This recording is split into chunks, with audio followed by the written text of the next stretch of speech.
பிளவாக பிளந்திருந்த இன்னொரு பாறையில் ஆகாச கங்கையை பூமிக்கு கொண்டு வருவதற்காக பகீரதன் கடுந்தவம் செய்த காட்சி சித்தரிக்கப்பட்டிருந்தது.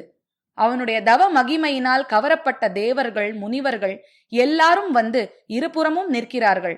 அவர்களுடைய முகங்களில் வியப்பும் பக்தியும் காணப்படுகின்றன. இந்த ஒப்பற்ற சித்திர காட்சியை எழுதிய ஓவியக்காரன் நகைச்சுவை நிரம்ப உள்ளவனாகவும் இருந்திருக்க வேண்டும். ஏனெனில் ஒரு மூலையில் கண்ணை மூடிக்கொண்டு தவம் செய்வதாக பாசாங்கு செய்த ஒரு பூனையின் உருவத்தையும் அவன் எழுதியிருந்தான்.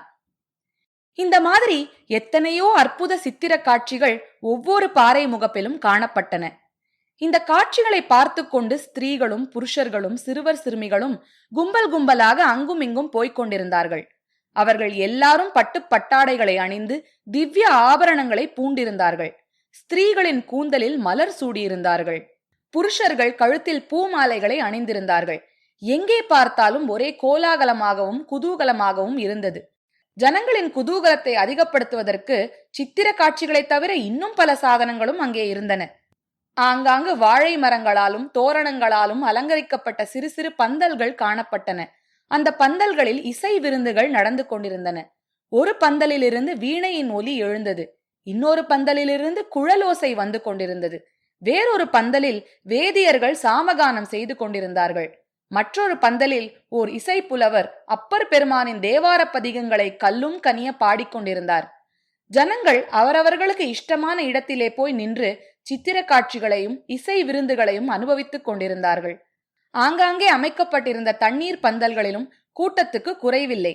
அவல் பொரியும் சர்க்கரையும் பானகமும் நீர்மோரும் வந்தவர்களுக்கெல்லாம் உபசரிப்புடன் வழங்கப்பட்டன.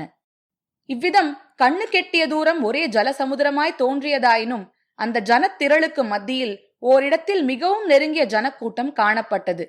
இக்கூட்டம் ஒரே இடத்தில் நிலைத்து நில்லாமல் போய்க் கொண்டிருந்தது.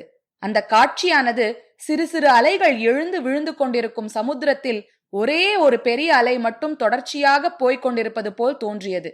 இந்த பெரிய அலைக்கு காரணமாயிருந்தவர்கள் சக்கரவர்த்தியும் அவருடைய செல்வ புதல்வியும் தான். நரசிம்மவர்மர் உயர்ந்த ஜாதி புரவி ஒன்றின் மேல் வீற்றிருந்தார். குந்தவி தேவியோ பல்லக்கில் இருந்தாள்.